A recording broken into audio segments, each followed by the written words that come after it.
DLT training. I want to thank everyone who participated. Gus and Shirley, you guys did a great job. Dr. Mike, you did a great job. I think it was a good thing for our teams to see how we work together, but also to sort of take the training to the next level where we do things that are where we are as a district. So I want to thank everybody for doing that. We're going to continue to remind our SLTs, and Paula does a great job in working with the schools on remuneration forms where they have to do a checklist that they participated in the 2 hours of training before we sign off on all the remuneration forms. So the DLT training is on our DLT website. If anybody asks, if you want to make those references, and we just ask that people participate in the training in addition to SLTs. It can't be part of an SLT meeting. So we're really excited about that.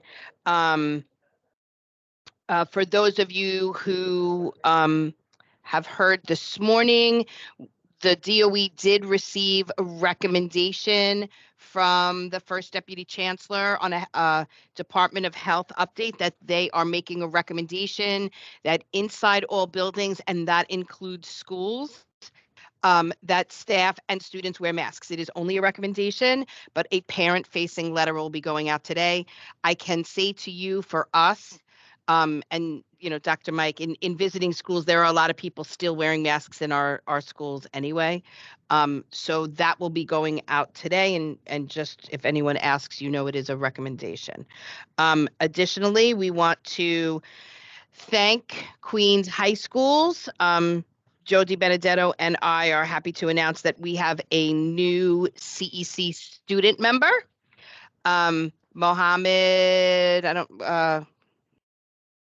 I'll get his last name in a second, but we had two really amazing candidates, wonderful leaders, one from Flushing High School and one from Veritas Academy. Mohammed is from Flushing, and we are really excited because as part of our DLT, we want our community to start seeing the amazing work that's happening at Flushing High School, and having a student leader such as him, I think is a very positive student leader for our community. So we're excited to welcome him. He was at our first meeting last week, and he spoke out for safety for all high schools, particularly Flushing High School, around having more safety agents. So we were really excited that he was part of that and the voice of students in our community. Also, is it Mohammed Hunain. Mohammed Hunain, yes, really, really great kid.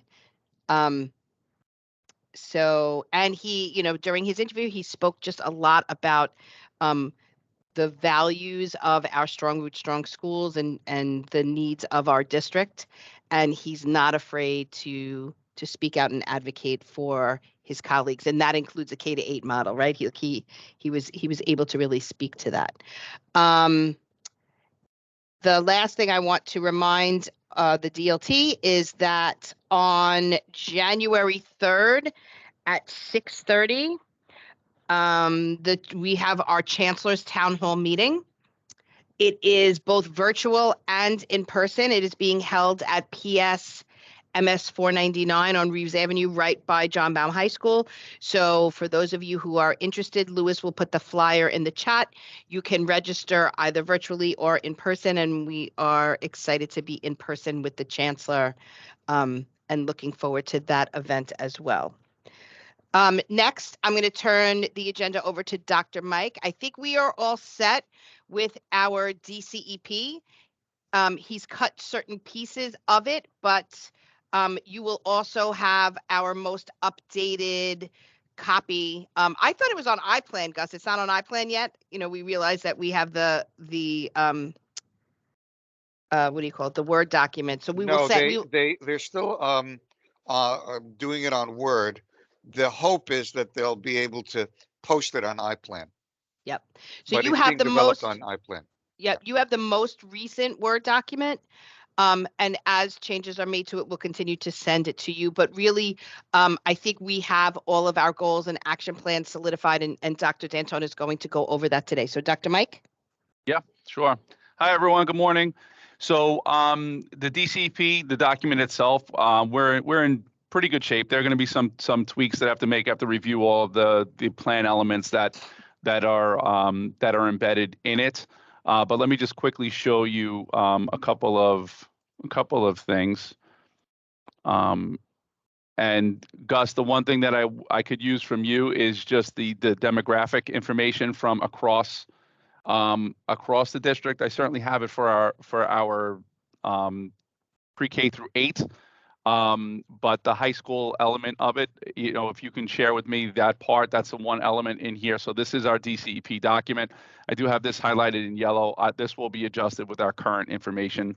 I just do like to include it with our high school piece too, so that all of the demographics are present inside of the tool. The way that they've organized this DCEP is a little bit different from the previous documents. But typically it's the priority needs and root causes, the goals, progress monitoring measures, action plan. You'll see a little space in here also for family and community engagement, and then the resources that we're using. That's kind of the flow of the information that's within the DCEP. We'll make this accessible to all of you so that you can have the Google Docs version of it, as well as just the abridged version of what I'm going to share with you now in Google Slides, which is basically what you've already seen. This part of it, the all students learn to read well. These are through the priorities from our chancellor. So each of our goals is aligned and connected to these particular elements. As we discussed throughout the year up until this point, we know that our foundational reading program is something that we need to continue to build upon, based on what we've seen from end year Acadian's data, with 56% of our kids on or above grade level. We saw similar patterns at the fall of this year, with 50% of our kids on grade level at the beginning of the year. So we know that there was more room for us to improve upon in this space, particularly with our early childhood work. Which landed us in an area where we're talking about a minimum of 5% increase for our students in grades K through 2, for those that are going to meet or exceed. And this is across our targeted subgroups of our all students, Black and our Hispanic learners. We did create create the space of what this is going to look like. Now, we use baseline data from what last year was going to be, from what end year data was last year. We don't want to necessarily reset the clock and say this is where we're going to go from where our kids are now. We want to continue to advance it. So it's from that 56% to 61, from 40 to 45, from 45 to 50% is what the minimum level of increase that we want to see. What it means in terms of action plan, as you guys know, we have created space for upwards of 400 people in District 25 to engage in letters training. And letters training is really around the science of reading and building our content knowledge to support our kids as instructors of reading. So it's a year-long training. There's 8 virtual sessions across 4 units of study. All of our schools have completed Unit 1 at this point, and they've started Unit 2. Actually, this past week, Unit 2 has started, just began, and that's really focused on building phonics skills, so that our teachers are engaging in that space right now. Part of our plan is also we have our monthly meetings with our principals and assistant principals, really focused on building instructional leadership. As you guys know, we do engage in the conversation around data and breaking down that data through a district state of the district address, which we've already done at the CEC. We've done it at the DLT. We engage our building leaders and APs in that same process to make sure that everyone's eyes are consistently on the information. We will be beginning a professional learning series on both Hegarty and Foundations. Hegarty is a program for our early childhood children. It's basically for them to build their phonemic awareness, which basically means that they're able to get a clear understanding of sounds and their relationship to words. So we're starting with Hegarty and Foundations, which is really around the phonics component. In these 6 areas is something that our team will be building the capacity of our team leaders at schools, as well as teachers, building a strong foundational literacy block, building a culture of reading, the science of reading, phonemic awareness and phonics, explicit instruction, and accelerated learning within these areas. We're also going to be focused on building a tool to help us monitor foundations across the district. We do want to know that certainly we're implementing the foundations program, which is what we're working towards now, but also that the foundations is having an impact on student learning. So we're working towards that now. We're also working towards building walkthroughs around the foundations program to ensure implementation is being done with fidelity, and where necessarily provide that feedback to building leaders and teachers to help support practice across across classrooms. We will be administering a Acadians assessment again in January, February for us to do a benchmark. We will be using that information to do an analysis, and from that analysis and what we're doing in terms of our training, we'll be able to recalibrate and decide on what are some of the next professional learning steps that we will need to take when we get to the end of February. I want to see if I can get this earphone to work on my. Okay. Oh, was he talking to me? No. Okay. And then as part of that work, we'll engage in that conversation around the Acadians post-assessment at the end of the year to see that we've measured that we've met our goals. So we'll be engaging that benchmarking as well at the DLT in February, so you can see where it is that we are within the context of this goal. You're on mute, Danielle. One of the things that I just want to add to what Mike is saying is, we see a big difference in having an instructional team that is also going into schools and supporting our teachers in terms of the rollout of both Acadians Integrity as well as those who have been doing it for a while to make sure that it's being done with fidelity. So we have tiered our schools, and the levels of support are based on the amount of trainings that need to happen at the individualized school level. So now, not only are we doing district support, but we're also doing individual school level support as well to make sure these programs are up and running. And I think we should be in a good space district-wide by the end of January. So we're excited about that as well. Okay, sorry. No, thanks, Danielle. So this next goal, we do need some additional feedback in terms of steps that we can take broadly as a district. For priority 2, we did land in the conversation around chronic absenteeism, and we know that as a district, it's been something that we've been paying attention to. We've been working towards with our case teams. At the end of the year, we're around 18% of our children chronically absent. We're still in around that space, around that 18, 19% range. And listen, there are some factors in there that are contributing to this. There's a reason why that recommendation was just made across the city. And I think some of our students are in that space as well, which is why the chronic absenteeism levels are higher than what we would like at this point. But it becomes a question around in terms of action planning. What can we do as a district? And we'll come back to this question at the end of what I share. But I do think having some kind of a district initiative, campaign around chronic absenteeism in some way, shape, or form would benefit us inside of this conversation. So the goal is that we would be at around 14.4%. That would be a 20% reduction in chronic absenteeism rates. We're getting closer and closer towards, getting towards that midpoint of the year where we would be at 16%. We have a lot of work that is in front of us in order to attain that particular goal, just given current percentages of children that have been absent. And having said that, in terms of the overall attendance rates, our overall attendance rates are very good. It's the chronic absenteeism rates that are not.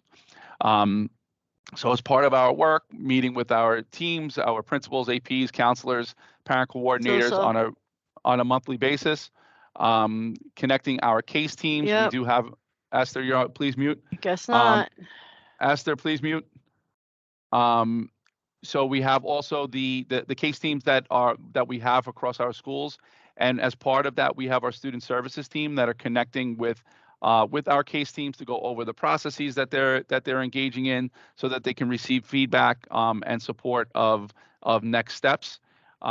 We do have who will be starting next week, a new district attendance coordinator, who will be working with myself and the student services team, as well as case teams and student and attendance teachers, in supporting the process of reducing chronic absenteeism across our district.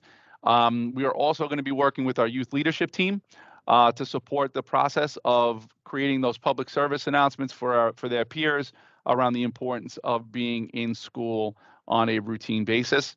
As part of that, there'll be monthly benchmarking to check on the progress that we're making towards our goals. That is shared by me to each of the teams to support the continuous conversation around chronic absenteeism rates. And again, we'll be working with our district attendance coordinator moving forward. But this part from now moving forward is the space that I would love to get some feedback from you around things that we can do as a district, from the district perspective, around reducing chronic absenteeism across schools. So I leave that space open for some conversation around the things that you think we can do collectively. Okay, priority 3. This again tied to reading. We're connecting this in the space of moving from that K-2 lens to the 3-8 lens, with a focus on MTSS supports. We do know that while we made some improvements in our middle school, we still have gaps, specifically in our elementary school with our targeted subgroups that we have talked about in our Black, Hispanic, and Black and Hispanic learners. So our goal, and you'll see it in the DCP, is broken down into 3 separate goals. One is around all students, one is around our Black learners, another one's around our Hispanic learners, all with the mindset of improving outcomes by a minimum of 5% by the end of the year. The progress monitoring, this was shared with you guys already. You have seen what this looks like in terms of output as a result of the MTSS work that we are engaging in. As I mentioned to you already, AP principal meetings, constantly looking at our data, seeing where we are and what we need to improve. The Clavis pilot that we have began started with NYU. That work is just about to get underway. Some of our schools have already started the instructional component to it. Others will be beginning in January. So we will have, and the program's roughly around a 3 months worth of curriculum in terms of intervention.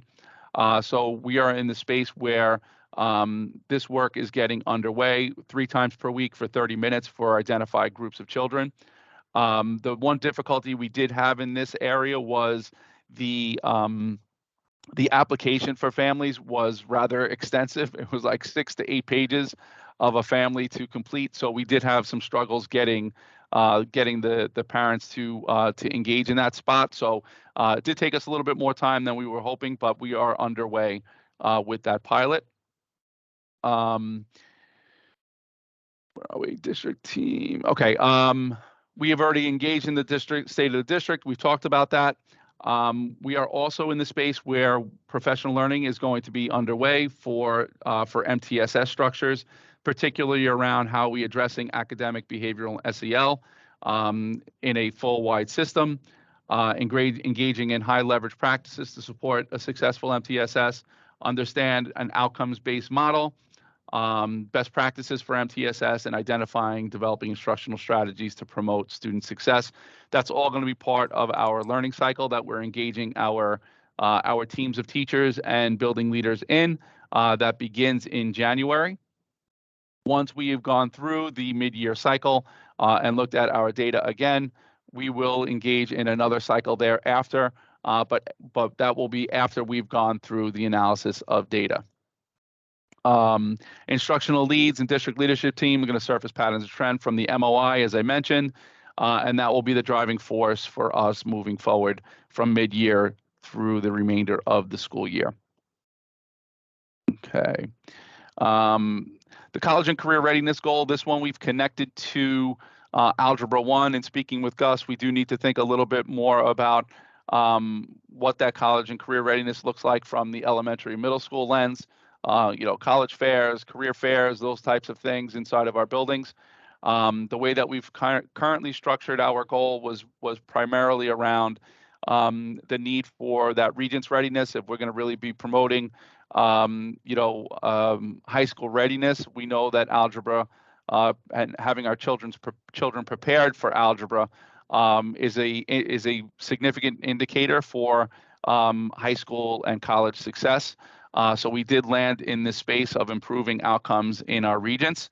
A couple of notes that I didn't include in previous data sets, but I think it's important for everyone to see.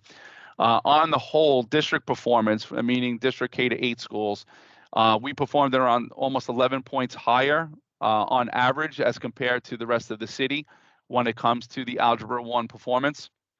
What I also noticed is that our constructive responses in this area are things that we need to focus on as a district. We're about half of the points that could be earned, we were able to earn as a collective district, which means we have a lot of room to grow in the constructed response. Now, this is an area that we're going to work on in terms of the progress monitoring target. So you'll see it says TBD.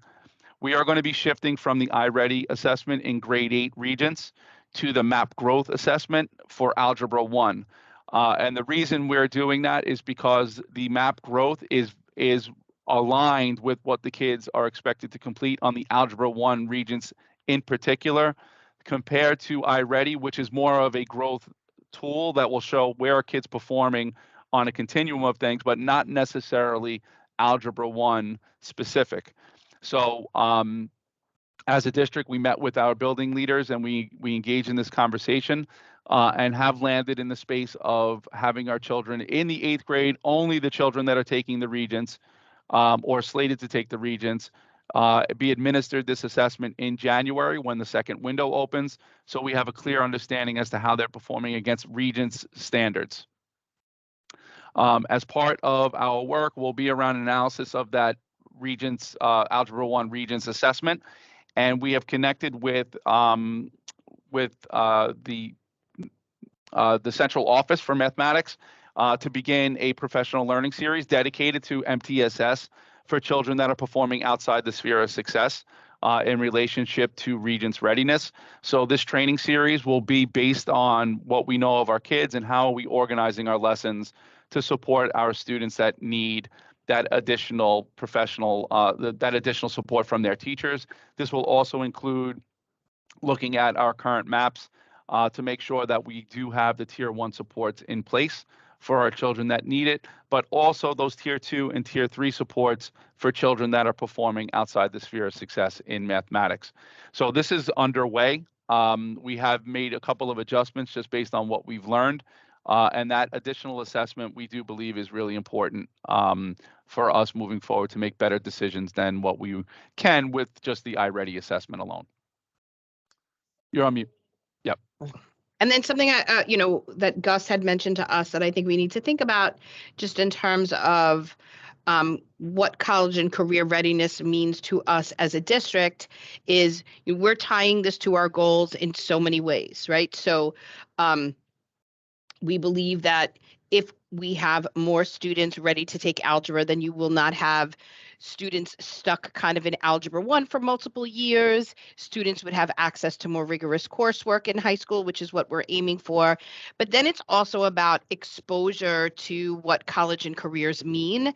And at a young age, we think about kind of how we emulate what college and career readiness looks like for children, right? So we're going to continue to talk about that as a district, just in terms of, 2 levels of things. And I'm just going to mention one, when we talk about career in the trades, like how do we emulate that in our schools? So we're talking about like PS 79 doing a lot of work in the creation of a maker space, having kids work in through a lot of different college and career ready skills, such as skills that you would need to be a plumber, skills that you would need to be a carpenter.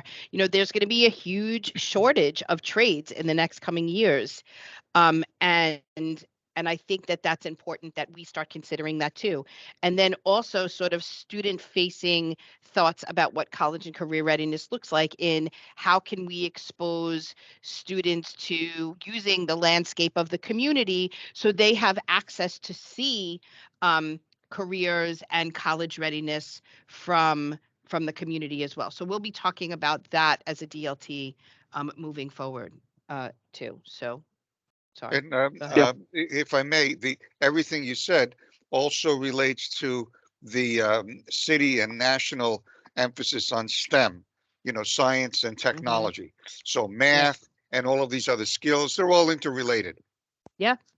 And they're important not just for the college bound work, but you can't do these other layers of work without having that knowledge. I think, I constantly tell the story about my husband where if you say to him, he will tell you he is terrible at math, but he can do a cut on a saw with so much precision and measurement, which is an issue of you looking at some of our students issues. Measurement is a key space where they're coming up as a deficit. So I think students should see those real world, real life experiences where you have to use that. So you're saying, I'm not bad at math. I do know math.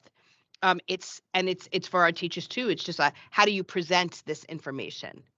So okay, go ahead, Dr. Mike. Sorry.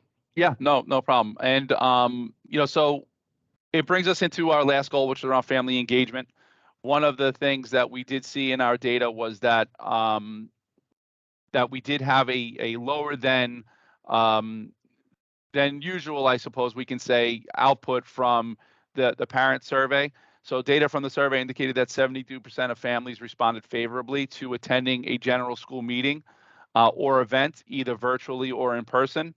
That is something that we can certainly improve upon, which put this whole component of parent involvement in question. So the data, this should say 88%. So 88% of parents indicated that they communicated with their child's teacher about their child's progress. So there are a couple of elements here that are important for us to continue to focus on as a district. So it brings us into the conversation around deepening our practices across our schools. Now, Danielle has brought the district into a space of listening and learning tours. I know a number of our schools have also replicated that process.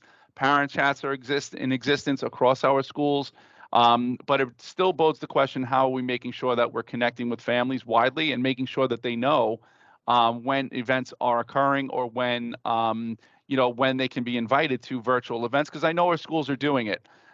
Perhaps it's got to be a little bit better in terms of sharing and making sure that there's that awareness for families to ensure that they can participate when needed. So the Yeah, goal is Dr. to, Mike. Yeah, yeah, I want to say one thing about this, and I think this is really important. And one of the things that I have been pushing for, especially in my meetings with parents, is, I've been asking that question. It's not easy to be, sitting in a community where they're talking to you about things that they would like to see change. It takes a very strong leadership. You have to have a tough skin to hear that. So one of the things that I've been doing is modeling with our new principals. Just last week, we had a listening and learning tour with with IS-25's new principal. And we learned a lot, and I think what we're doing is every time I have a listening and learning tour or a parent chat, I take some element of that with me and we use that to make district change. And I think parents should know that. But one of the things that I've also been pushing for, and I encourage parents to do this too, is that it shouldn't just be where the school invites you. We need to start co-creating some of the things that we want to talk about in terms of parent engagement, but also parent empowerment. It is something that we have to continue to work towards. I've been spending a lot of time talking to principals about parent engagement time with teachers. What does that look like? What are expectations? Do our families know? Do our parents know that this is an opportunity for you to do outreach to your child's teacher? What are the ways that parents want to be communicated with, and are we supporting that, right? So we should see these numbers go up just because the expectation is that principals are reaching out to families and saying, like, if you prefer virtual, then we will do that for you. So I believe in it as a superintendent, but also as a parent. I tell the story all the time. I never felt welcome in my child's school. I think it was intentional, right? I think that schools often don't realize the things that they're doing. And it's not just about your teacher telling you how your child's doing. It's about building relationships. So I feel comfortable talking to you. And then what you bring home is that positive experience to work with your child. My children never heard me speak positively about their school. Because I never felt that way. And I had to try really hard to not be negative. So I really do communicate that to our principals, and I want parents to expect that. So, okay, sorry. Yeah, and so in this space, in light of the listening and learning to our parent chats and the communication that Danielle was just talking about, I'd love for all of us to kind of just think through and reflect on other ways or other things that you believe we can be doing or should be doing to really support the theory of action that we have around this work. So it is around building those opportunities for families, especially in the spaces where we currently are. We've learned so much from the virtual space. But I do know that, some of our families are also pushing to make sure that we can come back in and engage in work at the school level too. So, so there's two things today that I really want us to get some feedback on from the collective, one around chronic absenteeism and the things that we can do more broadly, as well as this whole school involvement component that is within this family engagement goal that we can do to add to our current theory of action around this work.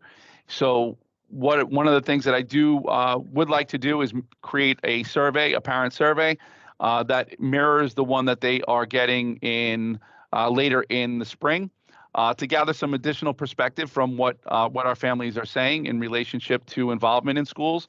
Do they feel like they're currently involved or not?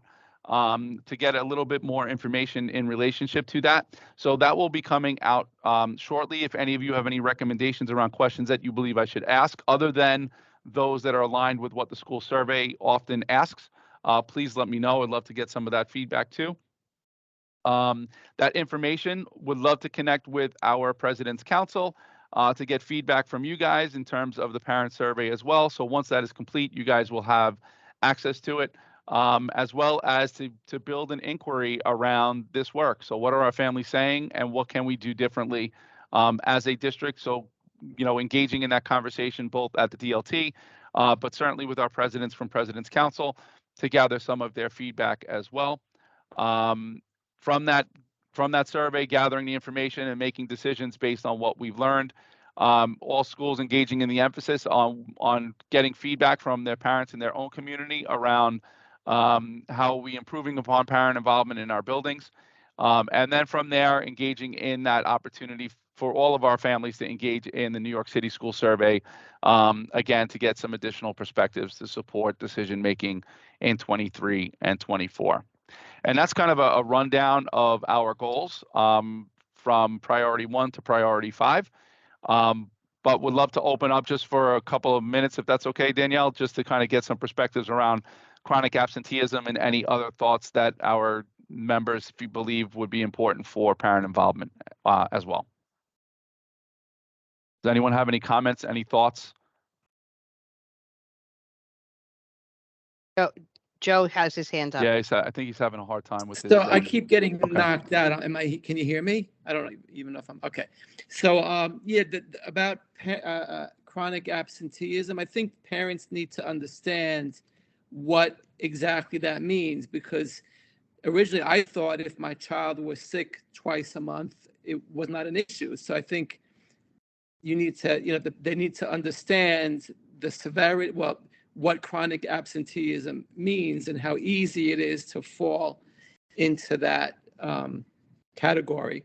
But the other thing I wanted to talk about parent involvement or empowerment, I don't think that parents truly believe that they have empowerment I think, they understand, they have a voice, but at the end of the day, I don't think they really believe, and I don't even know if I believe it, that their voice matters. So I think that's a problem, and I don't know what the answer is there.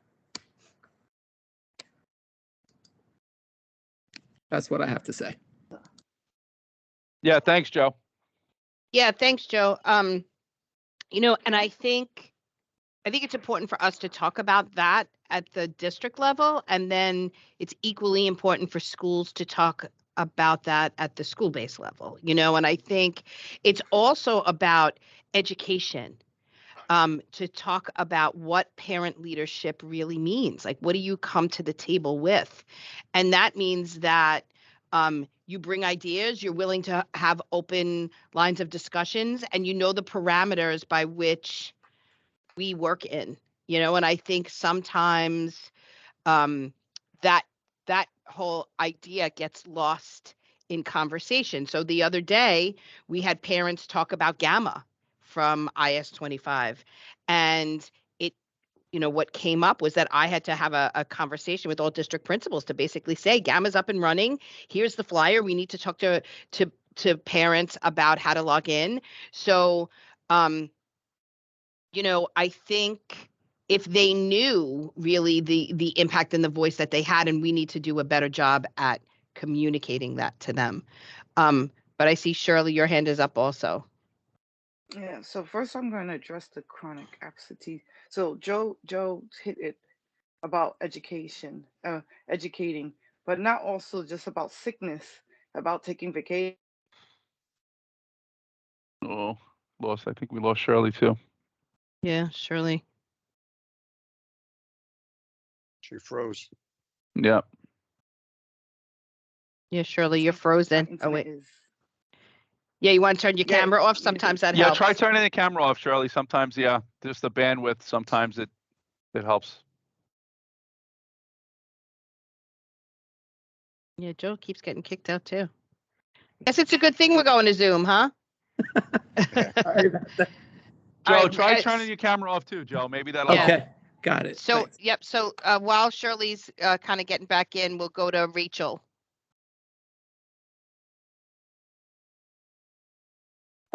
Yes, the one thing I wanted to mention in reference to chronic absenteeism is the possibility of tying it to the social emotional states of the children. Um, Unfortunately, one of my children would be considered a chronic absentee because um, I think a lot of his issues might be psychosomatic. But at the same time, it's hard to, as a parent, to prove that, and you don't want to send them to school if they're sick, but yet sometimes you doubt whether they're really sick. And so, as to whether it's a social emotional issue or it's really a physical issue, I think that can come into play when it comes to chronic absenteeism.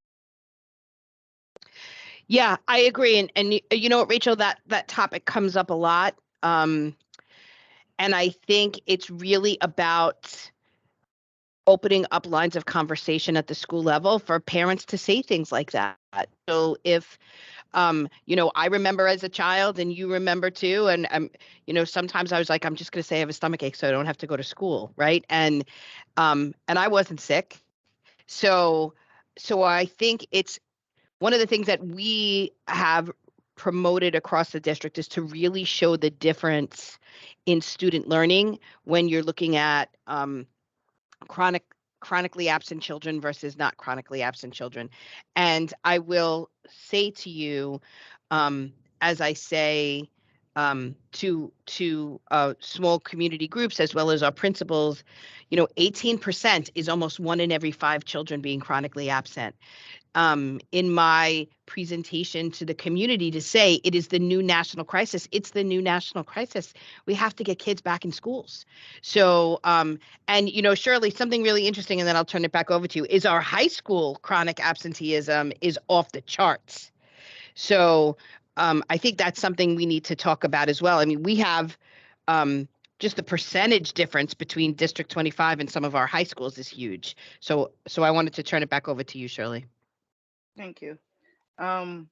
Yeah, so we need to educate and remind that the ownership is on them. Is more ownership on the lower grades than on the parents. Taking your child out of school when school is still in session and really Hmm. show them how it affects the amount of education loss they are doing happening when they are, because a lot of times, some of the time, it's them taking vacation to another country because it's cheaper than waiting when school is out of session. So we need to really emphasize the importance that they must be in school, they must be in the building. um, in regards to that, besides educating, the chronic absenteeism. We was having another discussion um, about, for I know the state is like, as long as they're not in the building, they're out. But maybe we could be even more detailed for our purposes at the school level and the district level. How many people are out because of COVID? How many people out because they're hospitalized? They can't physically come into the building, even though there is an arrangement for those. Uh, Remote learning. How many is out because they took vacation?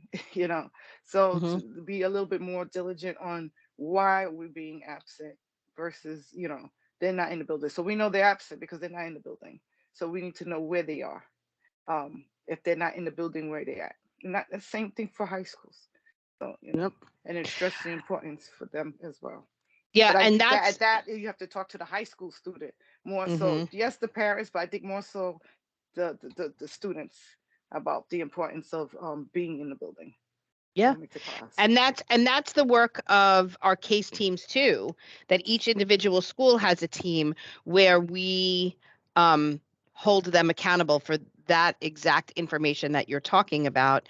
We've also just done something where I've asked principals to meet with um, a certain percentage of students that are on the cusp. So if you're already chronically absent, so just like I tell the story about my daughter who had mono, she's chronically absent because she missed 10 days of school. But what is the plan to make sure she doesn't continue to be chronically absent? So by the end of the year, she can come out of that. So it's about educating families around that too. So like what's the goal around, as long as she's not sick, making sure she's in school. And then also meeting with students that are on the families that are students are on the cusp of becoming chronically absent and really trying to disrupt that and interrupt that as well. And then the case team does track, COVID. We know, I just said in the beginning, like there is an uptick in flu and RSV and COVID. So to know that, but it's still about supporting that child, right? So when you miss 2 weeks of school, how is the school welcoming that child back? You know what that's like? I mean, I'm thinking even in middle school, but in elementary school, you've missed 2 weeks of learning. That's like half a unit. So, what do we do for those children to make them feel comfortable coming back? Which brings up what Rachel said around social emotional learning. If I miss 2 days of work, I'm a mess, right? Think about kids and how they transition for that. So I think all of those things, we need to start looking at the bigger picture. What Mike and I found in our conversations is that we were meeting with case teams and they were like, we're calling all these people every day. And I'm like, but that's not enough. It's not enough to just call them. It's about how you work with families and children to around chronic absenteeism. So we're moving in that direction this year, and I'm happy about it. But thinking about this conversation, there's ways to loop in high school president's council, just around promoting chronic absenteeism. It could be something that PTAs talk to parents about every month, and checking in and offering those resources. So I know, Teresa, your hand's up. Hi, how are you? I just Hey. want a few things too as well. I think the parent communication has been improving because we're seeing a lot more of parents following up when the children are sick. So the children who are on my chronic absentee list, if that child is out, that communication is happening with the parents sending an email saying this is happening, this is why they're out. I feel like that the messaging is getting out there. because parents are understanding and they're communicating with us. One of the things that we also try to utilize a lot in our school is our small group instruction. So when those children are coming back after being out for a while, we're having those teachers meet with them and giving them that little bit of extra attention, either during lunch periods or being pulled out of something that they don't like being pulled out of, but being pulled out just for that conversation. And a lot of the parents have also been asking about the remote instruction. You know, if something's missing, it's like an immediate response from a parent, like my child is trying to get on and they can't. So I think the message is going out there, and I think that's a good thing. Good. Thanks, Teresa. Can I Rachel and address Shirley. Yeah, go ahead, Shirley. No, go to Rachel, because I want to address the parent involvement piece. All right, go ahead, Rachel. The one thing I wanted to suggest, since you mentioned about the PTAs bringing it up every month in our meetings, I have brought it up the last two meetings in reference to the first was recommended in President's Council when we had that, and then also happened to have a meeting right after the district leadership, the DLT training. So Mhm. I brought it up again, but it would be nice to have some bullet points to bring up to the parents. I mean, I had my notes and hopefully they were accurate, like in reference to the data regarding between K and 8, if they miss a certain number of days, Mhm. how it's equivalent to missing 1 year of school. Yeah, we have them. We can send them to you guys for President's Council to have. You have to have, yeah. Yep, and Dr. D'Antona will give you our most recent updated chronic absenteeism list. Last time we talked, I think it was about 4,000 kids. And so we'll give you the Decembers and we'll have it at the next President's Council meeting for you guys. Okay, that'd be great. Thank you. You're welcome. Okay, Shirley, go ahead. Sorry. No, apologize. So can you share those bullet points with Queens High School President's Council as well? Sure. You don't need to share the data, but just the bullet points. Yep. Even though we have been talking about chronic absenteeism, but it is good to remind them, especially coming into the holidays. What I was going to say is parent involvement. I think we need an understanding what everybody has a clear understanding what is engagement, right? You know, some people will think engaging is just doing a survey, right? So we need to define with the whoever we're talking to what engagement is. And then empowerment is about knowledge is power.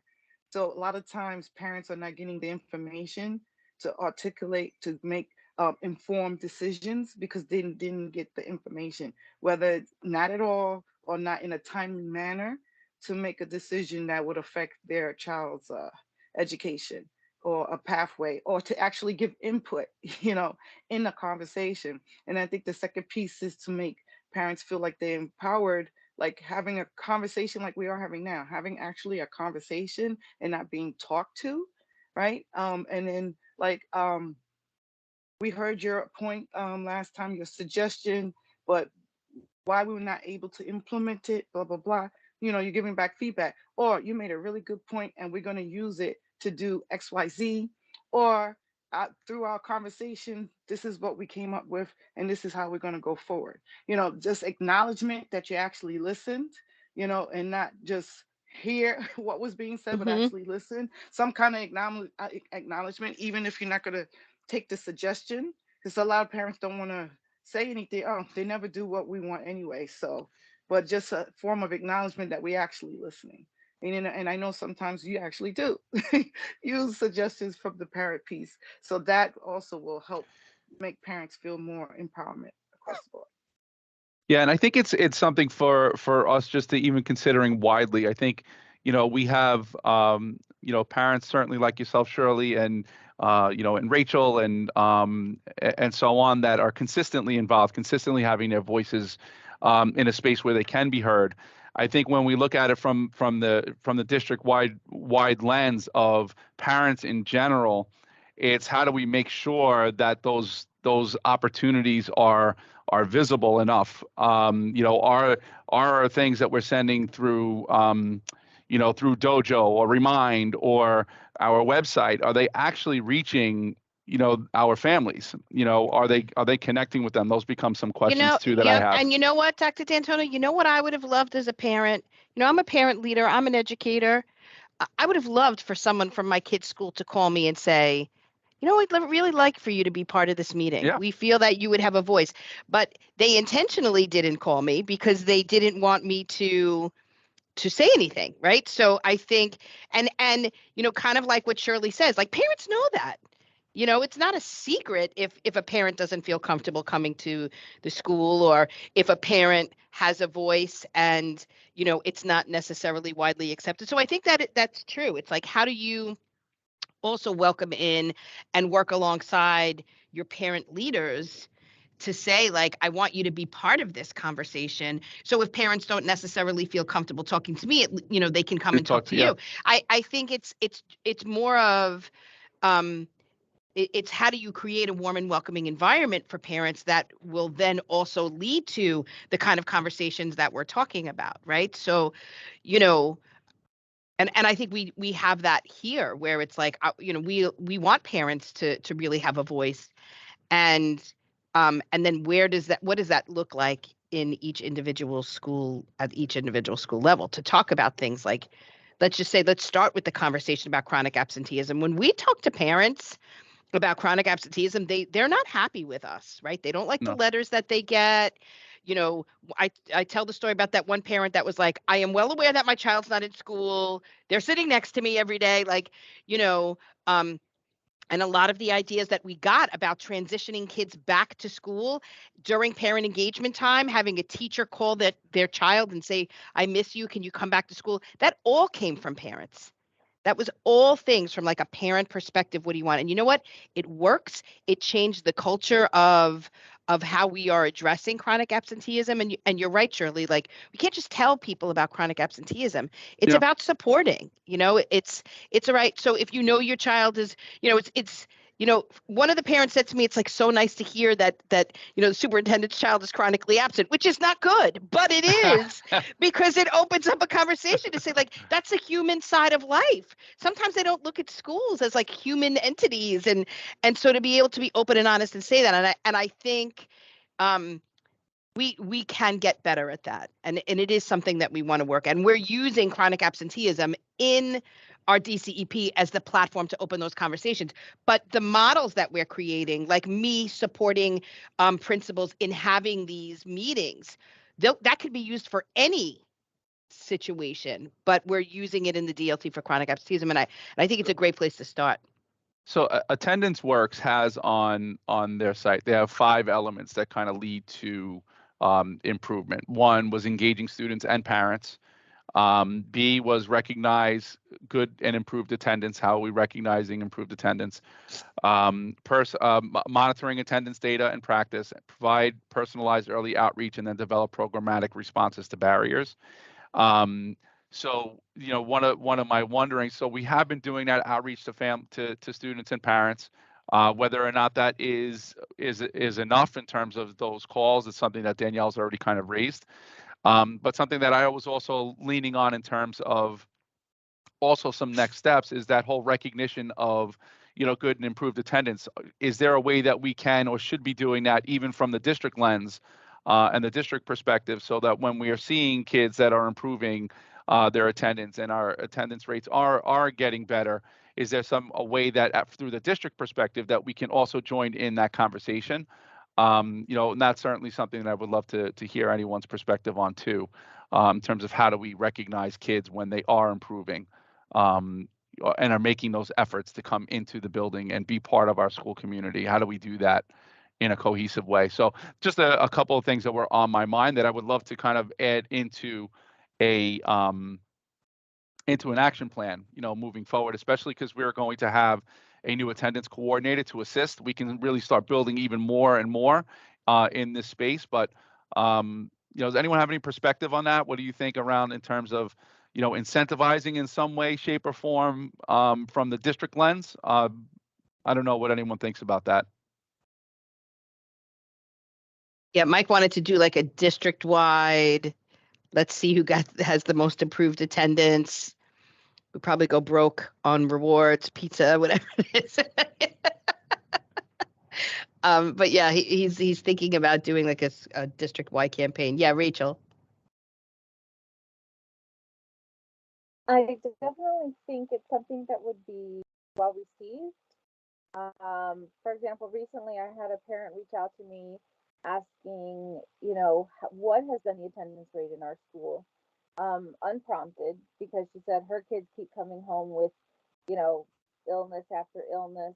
And I think it's something, which is a question that I asked of the assistant principal who is giving me the information. So I think it's something that parents, even though they don't necessarily bring it up, are on some level aware of. So if they knew more information about district wide, or like you said, what school has the most improved attendance, I think it's something that would really motivate them, pay attention to the chronic absenteeism and try to do their part to improve the numbers of their school. Um, Maybe not necessarily for a prize, but especially for the recognition. Yeah, and Rachel, maybe this is something that we can put on the agenda for the next President's Council meeting to get feedback from PTA leaders to say what, because it doesn't have to look the same in every school. Mm-hmm. So what is the capacity of each of the schools in terms of the work that they do as a community, and how can we loop in chronic absenteeism as part of that? Okay. Yeah, and I do know that a number of our schools will have those, the in some way, shape, or form recognizing kids for positive attendance. So I know that it's not unfamiliar in schools.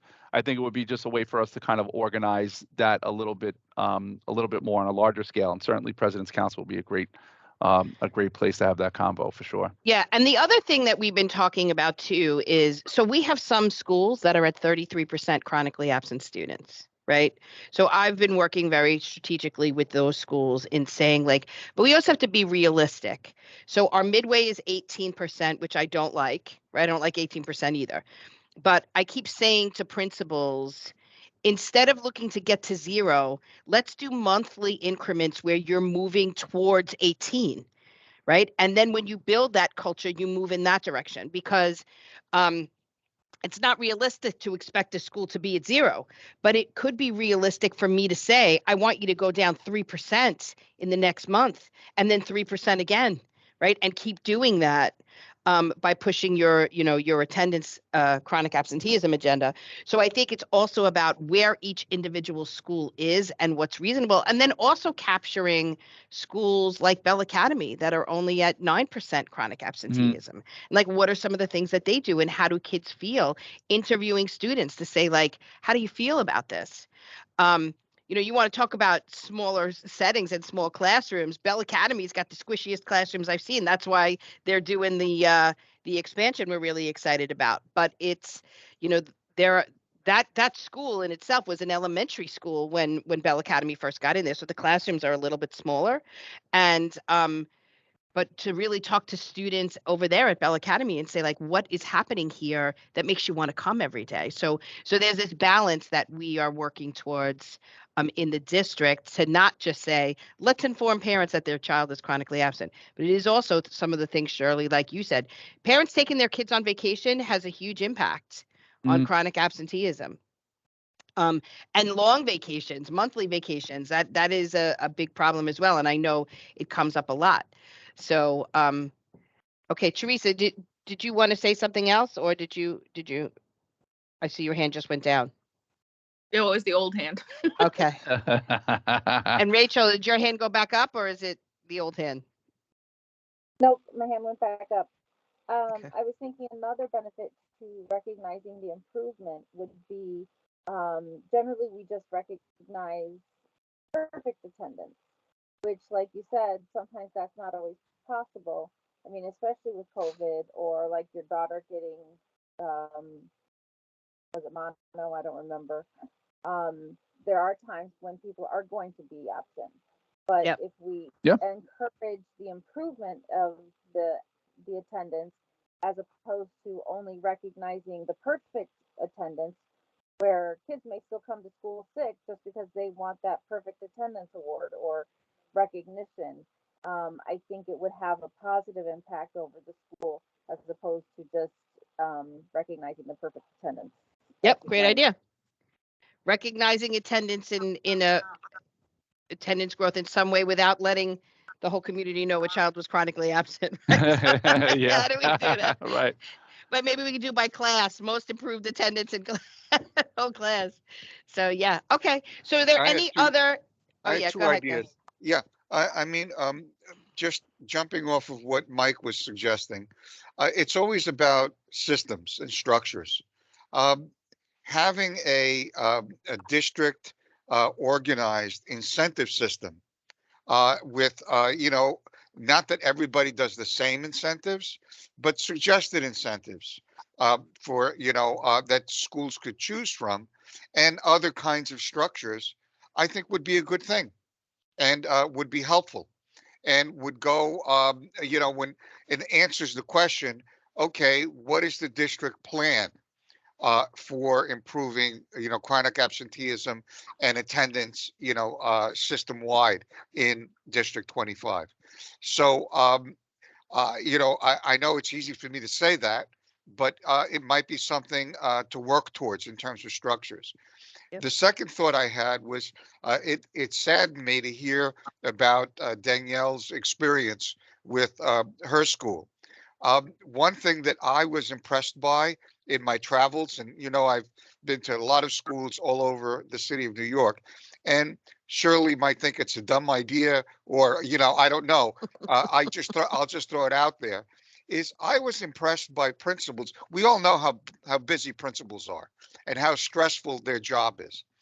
But some principals that I encountered had a weekly hour that they called coffee with the principal, and parents knew that they could drop into the building, and with the pandemic, some schools that again, my experience has been that they do it virtually, so they transition from actually having, offering coffee and having parents drop in and talk, but it was like a weekly time, an hour, that parents didn't need an appointment. They and it wasn't necessarily the same parents. And I personally, I was impressed by principals who made the time and the effort to do that. This was during my various school visits, so I don't have any data to tell you that it was effective. I was just, as an outsider, I just thought, oh, look at that, coffee with the principal every week, really opened the door and made it apparent to me that that principal really wanted parents to come into the building. So Mm. those are just the two thoughts that I had. I don't know whether it's a good idea. I just had that experience. That's not a dumb. First of all, anything coming out your mouth, I would never say is dumb. First of all,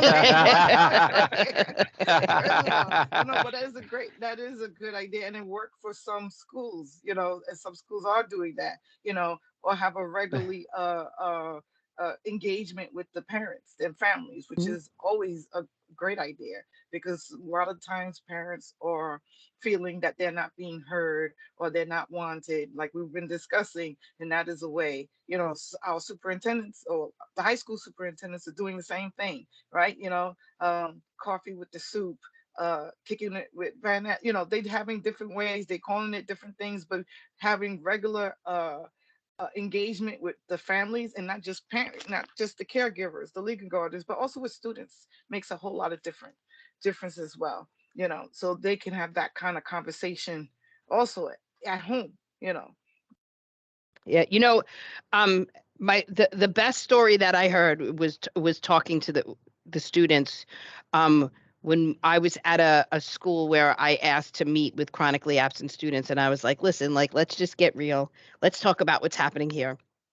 And one student was like, I come to school, I'm kind of lost. Then the teacher calls on me, and then I don't answer the question. Then she calls my mom and says I don't answer the questions, and my mom punishes me. So I might as well just not come to school. And I was like, wow, that's the most vicious cycle I've ever heard.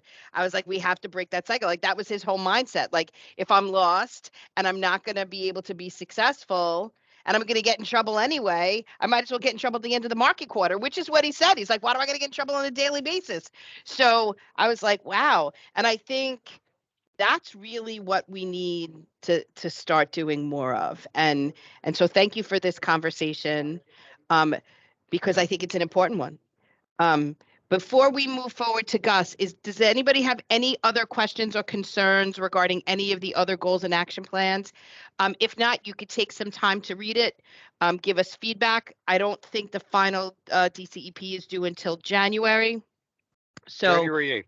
Yep. So we welcome any of your feedback, and if not, we'll just put the document together, and then we will send you the final piece for your final feedback before it goes and is officially submitted. But I want to thank everyone for this conversation. Give us a lot to think about. Any other feedback?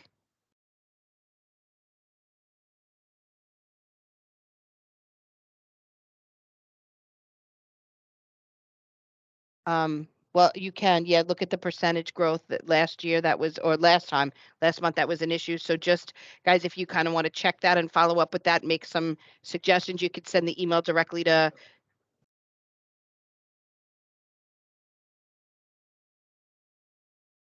Yeah. By the way, Yeah. we're not hearing Michael, so. Yeah, I know. Honestly, he's going to take you into another world. Just, so yeah, Dr. Mike is asking you guys when you're looking over making your final recommendations to just look at the goal targets, Yep. to see if the growth is enough. So yeah, so last time we talked about just a conversation around 5% and whether or not that was enough.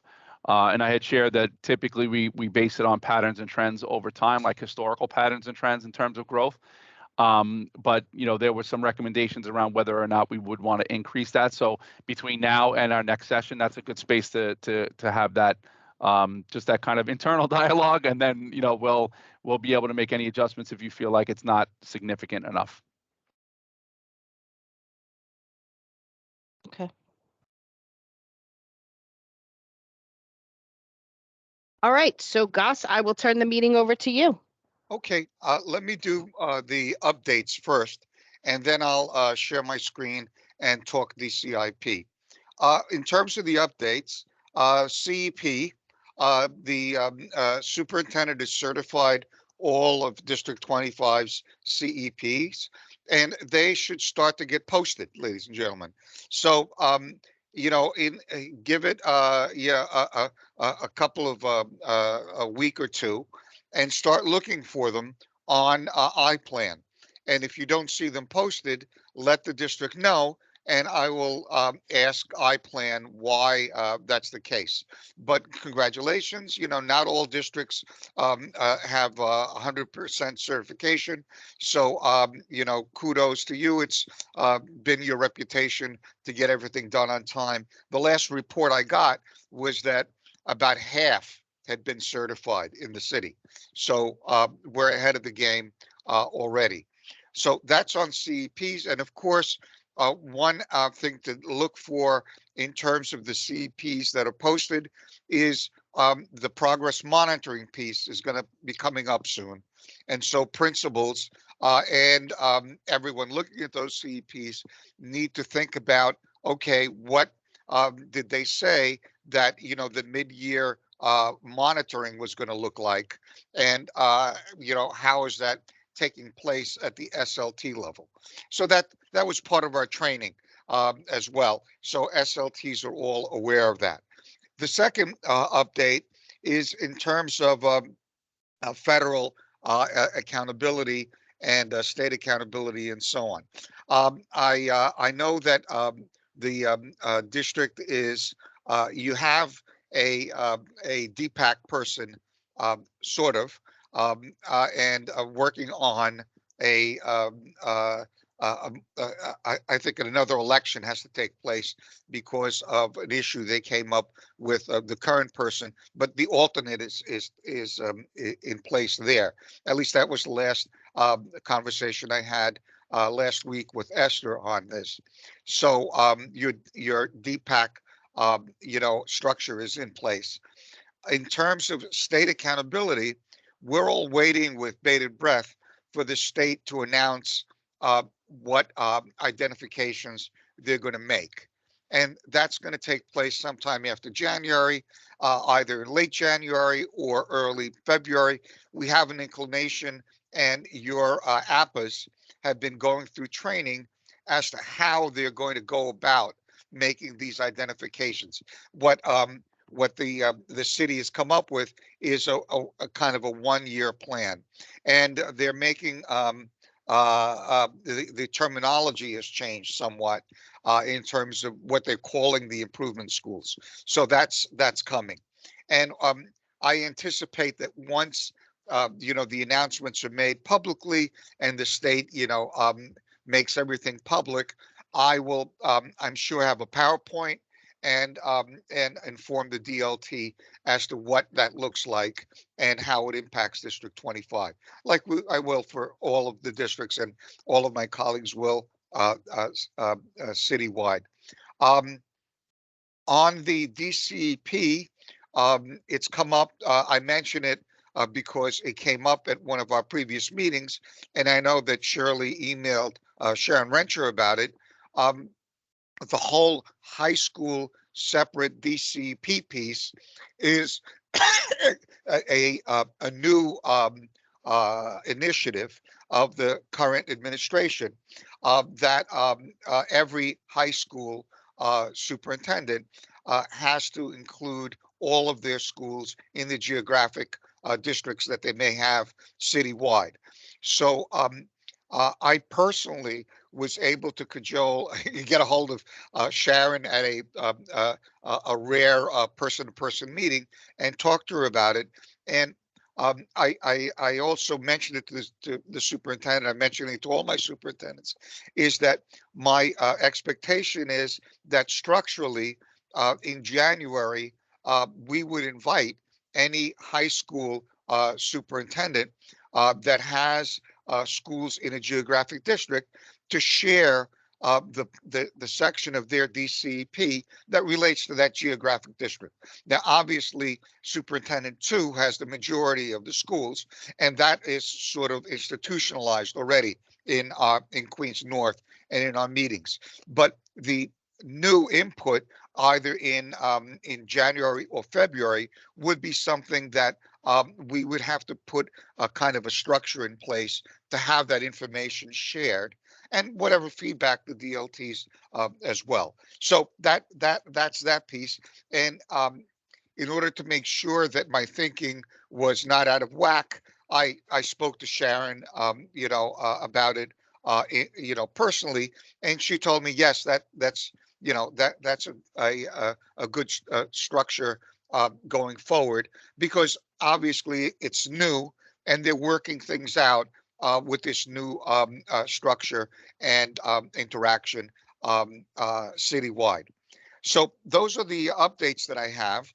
Any questions on anything that I've said so far? No? Okay. So on the DCIP, and let me see if I can share my screen. Otherwise, Lewis will have to save me. Let's see, share. Got it. There you go.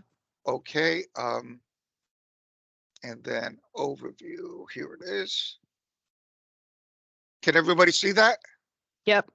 Perfect. See, I've learned something over the last couple of years. So the DCIP is just like the consolidated plan that we discussed. When we use the district comprehensive improvement plan, the district is the city of New York. This is the general plan that the city gives to the state, and through the state, the federal government, as to how the city intends to improve schools citywide. And just like I did with the consolidated plan, this is an overview of the actual document. And I have the actual document in hard copy. Oh, you can't see me because I'm sharing my screen. I'm holding it up. And I will drop it off just like I did with the consolidated plan at the district office, because it's still in draft form, so it's not allowed to be shared. and we will, any DLT member that wants to look at it can come and review it. But the content is outlined here. Now, I will be sending you right after this meeting the usual DocuSign sign off, which please respond to, which is a consultation signature, not an approval signature, a consultation. And this is the consultation that you're signing off on. So look for that after this meeting. Now, I'm going to go over this not in detail, but in general, because you all have a copy of it and can read it at your leisure. But other than informing you of what the city is telling the state they're doing to improve schools, and they're all according to the chancellor's priorities, the same ones that you have in the DCP. I think that some of the content here might be useful and should be aligned to what you're doing in each of these categories as a district. So you might want to take something from each one of these categories and put it into your DCP. I think it's a useful document for that purpose. So the first part is all students learn to read well. And there's a literacy foundation with literacy skills, the key priorities, and each one of these has strategic initiatives. So there's a landmark dyslexia program that they're putting in, universal screening, foundational literacy curriculum, training, professional development, and support for all New York City educators.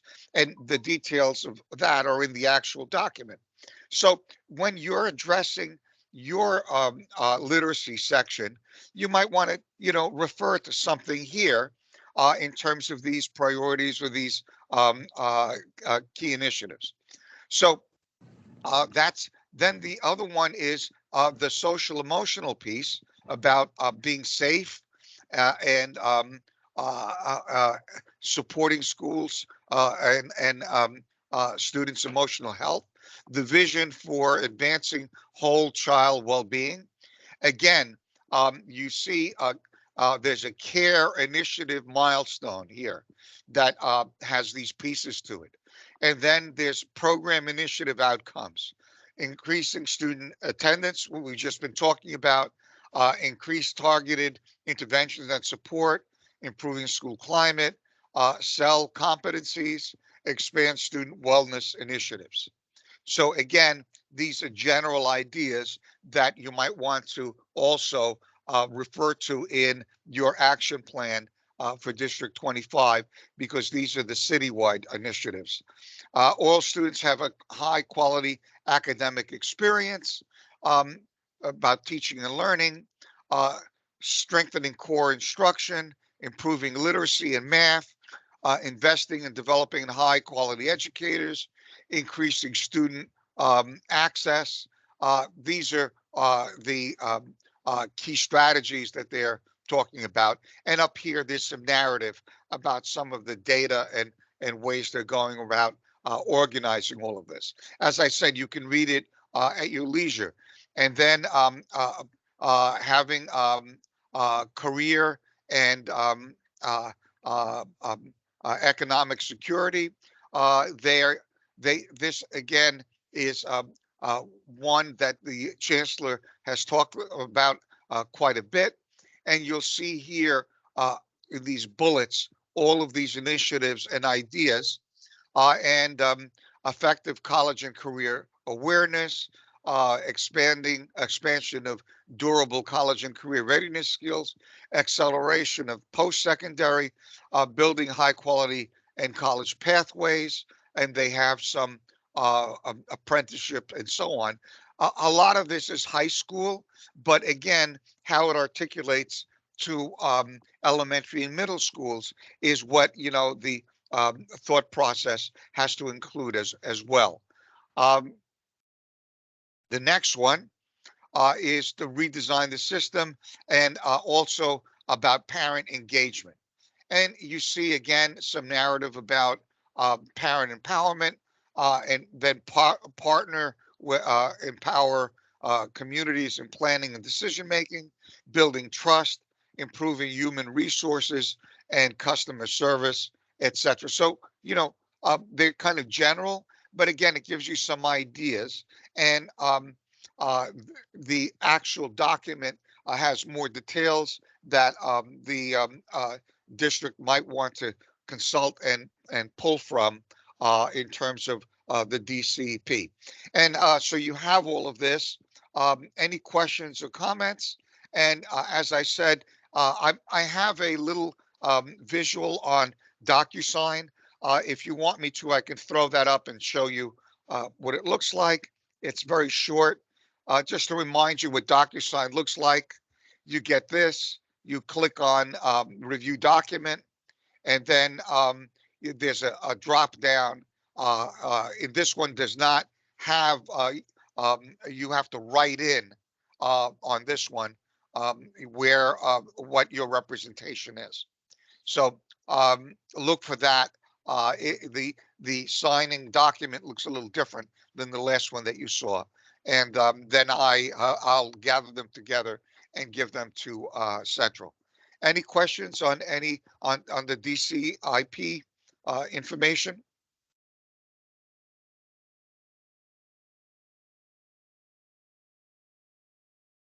I'll take that. No. And let me see. I think I hit this little X to stop sharing. Right? Okay. All right. So I guess you have your screen back. Thank you.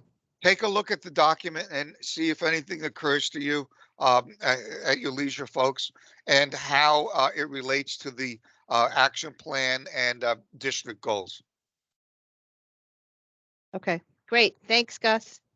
Thank you. Okay, so next I'm going to turn the meeting over to Queens High School. Bill. Good morning, everyone. Good morning. So let me know that you can see my screen.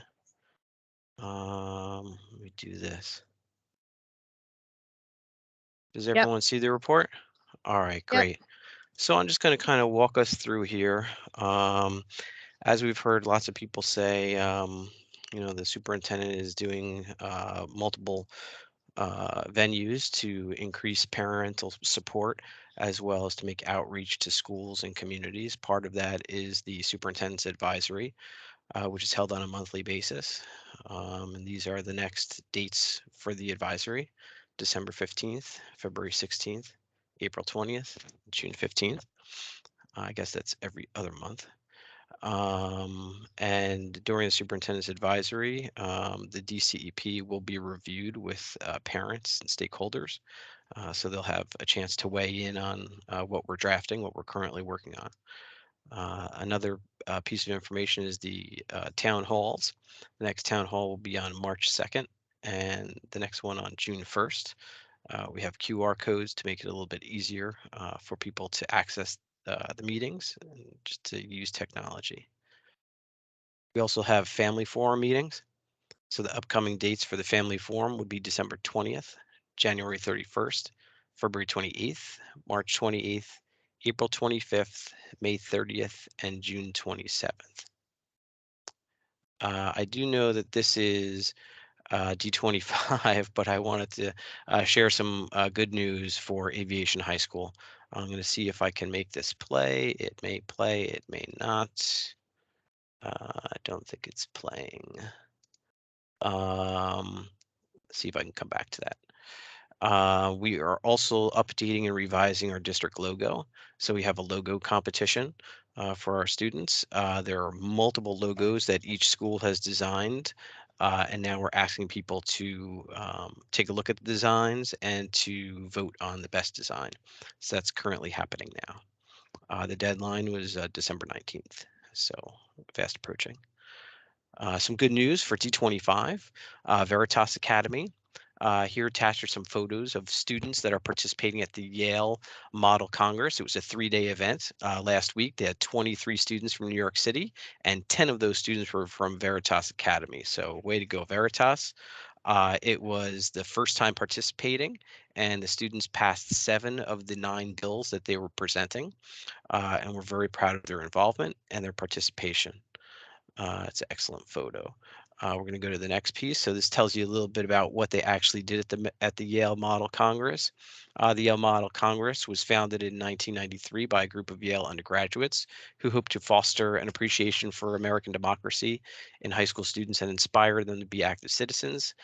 For 25 years, they've furthered this mission by hosting hundreds of delegates from across the country for a unique educational experience unlike any other that received in a traditional classroom setting. At the conference, delegates assume the responsibility of their elected officials.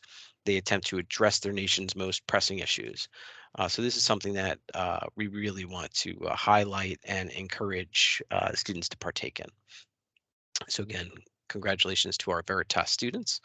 They were also listed in a recent tweet from Queens Borough President Donovan Richards. The civics in the classroom is back with another lesson, this time at Veritas Academy in Flushing, led by Deputy BP Ebony Young. Always a thrill to chat with the leaders of tomorrow about how the city works and how they plan to make it a stronger, fairer place in the future. We're going to go now to John Bound High School. So some of this I think is a repeat from last month. So we do know that they had the Farm to Table event where we really highlighted the agri-science department, and they worked in collaboration with LIC. So this is where John Bound was bringing the harvest, the bounty, and LIC, they were doing the culinary experience and cooking it. I'm going to scroll down to, it says an 11th grade law school student joined the intensive law and trial program with Envisions at Stanford University. They also had an 11th grade law enforcement class, was visited by representatives from Queens District Attorney office to discuss and learn about different positions in the field of law enforcement. Students had the opportunity to ask career related questions and receive important information. They also had the Air Force Junior ROTC. They participated in the annual New York City Veterans Day Parade for Computer Science Week, which was December 5th to the 9th. For those that were not in the know, the Computer Science Institute provided activities and lessons for all the students, as well as highlights for some of the computer programs that the students have actually written. There's an ACA program, Academy for Creative Artists, presented their main stage play, The Laramie Project, and that was hosted on December 8th and 9th. The music department participated in the Paul Simon Music Fellows program. They had a winter concert on December 14th. They had a Visual Arts Institute hosted by the Arts Festival on Friday, November 4th. And the Health and Nutritional Science major hosted a game night food drive. And lastly, the Law Institute Moot Court team competed in a citywide mock trial competition. And here's some photos. Here you can see Dr. Tu in between Dr. Iannelli and Principal Salonikis from LIC. And you can see all the wonderful students at the very bottom with a lot of the chafing dishes. And that concludes the report for the high schools for Queens North. Thank you, Bill. You're very welcome. Great stuff going on. Oh, Joe, I see Joe has a question. Yes, Mr. Doyle, I just have, Yes. I mean, I'm going to just let you know that I've been in touch with Arlene Fleischman from Community Board 7, and Yeah. she, you know about that new high school that they're looking at in College Point, the former St. Agnes High School? I'm not sure No, if I you don't know about that. Okay, so SCA has plans on, I think they may have purchased it, or they're They didn't purchase yet. They're they- looking to purchase they're it. looking, okay, so Shirley, you know about it, right? Well, because so- it's high schools, yes. Exactly. high So, school. I mean, Mhm. Arlene Fleischman sent me an invite to a Community Board 7 meeting tomorrow evening at 7 o'clock.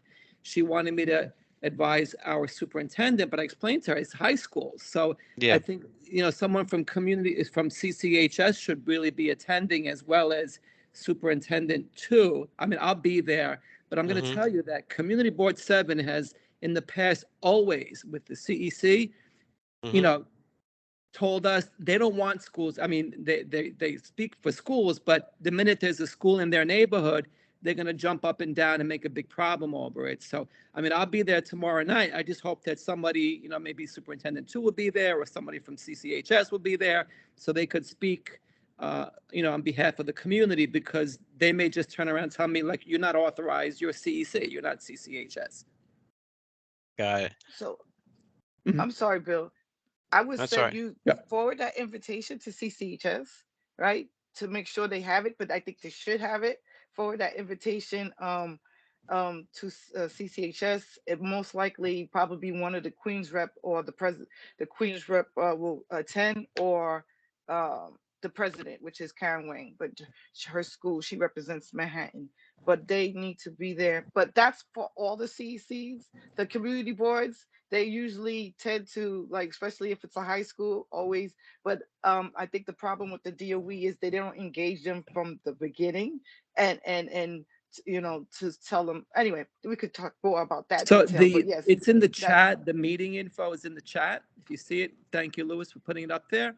And like I say, Arlene just texted me, wanted to know if I was attending or if I contacted the superintendent of high schools, and I didn't, because I don't have her contact information. So if you could, somehow relay the message to her. And Joe, are you able to email that to me?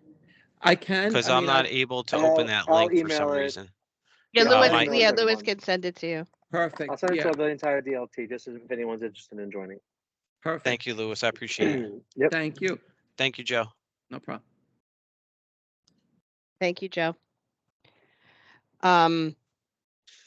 Yeah, I think from what we went Who knew? through with There's the a new school. last piece, I think, wait, you gotta, I think what we went through with the last school, the complexity of this is that SEA in acquiring the site is different from the type of school that will be there, right? So the DOE picks that, and then SEA does the construction piece of it. So I think there's a lot of questions that they ask SEA that can't be answered until we actually get the site, and then we engage in conversation. The good thing about St. Agnes is it was a high school, right? It was a local high school in College Point. So I think that, we're hopeful that the community will be positive about that, especially because we need high school seats in District 25. So I'll be there as well. And they're looking at 569 seats. Mhm. So Shirley, I'm assuming you got I'm not sure if you got that notice either. non-commute. Yeah, I got all the specs to it. Okay. In Mhm. regards to the, but not the invitation. I have to check my email to the community board 7. Okay, Shirley, so now I'm going to turn the meeting over to you. Okay, good morning again. First, I'm going to address, since it's a separate agenda item, I'm going to do the citywide high school subcommittee meeting. I'm just going to reiterate why it's a separate agenda item. Basically, A655 says so. It's a committee of all the district leadership teams across the city to have high school discussion more engaged at the DLTs. So the main point of of course, somebody's calling me while I'm speaking. Okay, the last point of the main discussion of last month's meeting, which was on Tuesday on the 22nd, was student pathways to a long-term economic security. So this is going to align with the chancellor's vision of making sure not only college ready, civic ready, but also career ready. When students graduate out of high school, they will be able to be economically independent, right? They renamed the office to Office of Student Pathways, and the Senior Executive Director, Melanie Mack, gave a presentation. Then under the section of member updates, initiative, and announcement, I'm going to go bring back what Gus brought up again about all high school superintendents must create their own district comprehensive education plan. For the Borough of Queens, we have seven high school superintendents, right? We have a north and south, but then we also have 5 citywide high school superintendents. So at the citywide high school subcommittee, I asked Alan Chang, because he's the superintendent, for this citywide subcommittee, if did the DOE give guidance on how to engage the high school stakeholders, so that it's like the high school stakeholders who must sign the DCEP is high school CSA, high school UFT, high school president's council. President's council is to sign that, but in order to sign it we must be consulted. So we asked if they gave a guidance to these high school superintendents, especially the citywides, on how to consult with the stakeholders. And also it's all like, let's say if you have schools at all 5 boroughs, it's all 5 presidents council, et cetera, et cetera. How is it, how is the signing and the consulting is going to be? And DOE, and was last month, so they stated that not all of them stated that no guidance was given at this time on how for them to consult. I know already we talked to Bill, I talked to Dr. Tu. We'll find a way to, consult. I don't know if we're going to consult with the other stakeholders at the same time, but we told them, if we're not consulted, we're not signing the DCEP. That was also, we talk about co-locations, which will all lead me to Queens High School President's Council, because that was part of the update. What we mentioned about there's a big push of co-locating is going on through last PEP, December PEP, January, February, across the city. Success Academy is requesting elementary school in already co-located buildings. For Queens, it's been 27, 28, and 29.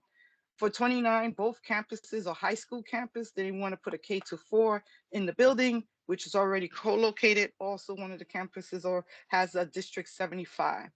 I had emailed the high school notes to Lewis to share with the team, along with 2 templates, resolutions for SLTs. In collaboration, I don't think Lamar is on, but in collaboration with UFT, we are asking all SLTs to do resolution again, supporting our Queens communities who are strongly opposed of adding elementary school and already co-located campus. The 2 templates is for 28Q72, the Catherine and Count Basie. They have 2 middle schools and a D75. And if there's a walkthrough that's going on this Friday for that building, so everyone can see that there's no space, really no space for another school there. And those 2 middle schools just got magnet grants, which one of the requirements is for them to expand every year. So if you add another school in the building, you're restricting their space to expand and to meet the requirements of that magnet grants. And then you have the Springfield Gardens High School campus, which has 4 high schools in there as well.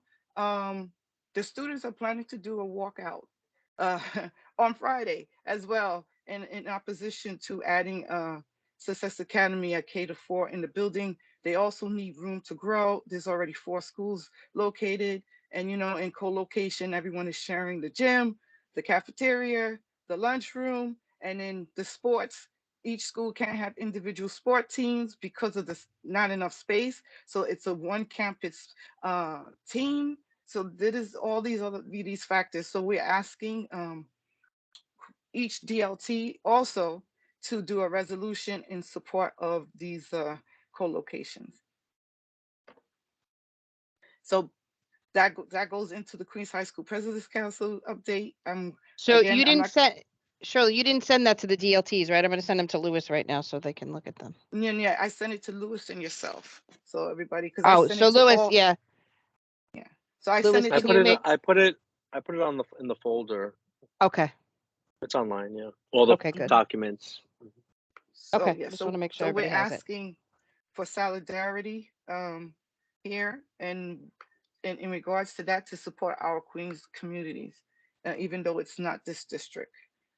We want to make a ball-wide stance.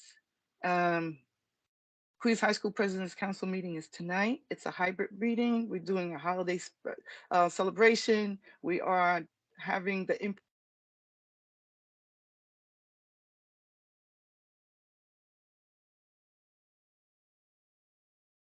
the holidays and have our general membership meeting. We're going to have Office of Food and Nutrition Services to talk about school foods. And we're going to have community food advocates to talk about the enhanced cafeteria. We have Mark Rappercent, who's going to talk about safety. And we're going to have Rebecca Lightstein, I hope I'm pronouncing her name right, from Office of District Planning to talk about the co-location proposal for Q29Q420, the Springfield Gardens High School campus. They will all be present and expected to speak at our tonight's meeting. Queens High School President's Council is having their part 2 of Elevating the High School Voice, and part 2 is Reimagining the High School Experience. That is January 18th, and that date was done in collaboration with all 7 superintendents, which is the expectant them all will be panelists that evening on January 18th. I believe it's a Wednesday at 6:30. We also invited Jay Grieve, who deal with career pathways. We invited District Deputy Chancellor Carolyn Quintana of Learning and Teaching to be a panelist. We invited the Chancellor. We also invited the Queensborough Office, President's Office, his team himself, the Deputy Borough President, and the Education Liaison. I'm going to keep that as short. I think that's, to keep it short, that's it. That's the end of my update. Thank you. Thank you, Shirley. Are there any other team members that have any new business?